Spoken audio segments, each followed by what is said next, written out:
एक नगर में एक धर्मात्मा और न्यायप्रिय राजा राज्य करता था। उसकी रानी अत्यंत धार्मिक और माता शीतला की अनन्य भक्त थी। पूरे राज्य में सुख, शांति और समृद्धि थी। जब शीतला सप्तमी का दिन नजदीक आता तो रानी एक दिन पहले ही तरह तरह के पकवान बनवा लेती थी। सप्तमी के दिन वह प्रातःकाल स्नान कर स्वच्छ वस्त्र धारण करती, माता शीतला की मूर्ति या चित्र के सामने दीप, धूप और नैवेद्य अर्पित करती और फिर बासी भोजन का भोग लगाती। उसी नगर में एक गरीब स्त्री रहती थी। वह मेहनत मजदूरी करके अपने परिवार का पालन पोषण करती थी।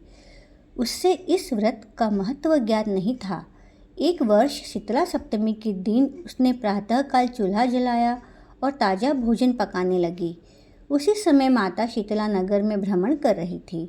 जहाँ जहाँ उन्होंने देखा कि उनकी व्रत का पालन हो रहा है, वहाँ आशीर्वाद दिया।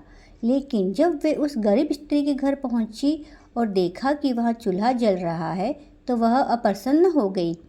माता के क्रोध के कारण उस स्त्री के घर में अचानक विपत्ति आ गई। उसके बच्चे तेज बुखार से पीड़ित हो गए। पूरे शरीर पर फोड़े फुंसियाँ निकल आई। स्त्री बहुत घबरा गई। उसने वैद्य को बुलाया, औषधि दी, लेकिन कोई लाभ नहीं हुआ।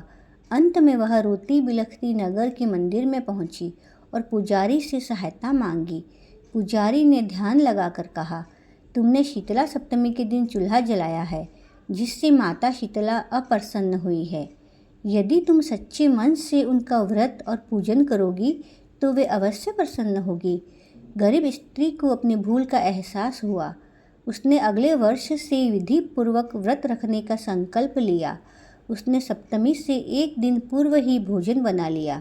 अगले दिन प्रातः स्नान करके माता शीतला की पूजा की, बासी भोजन का भोग लगाया और श्रद्धा से कथा सुनी। उसकी सच्ची भक्ति देखकर माता शीतला प्रसन्न हुई और उसके बच्चों को रोग मुक्त कर दिया।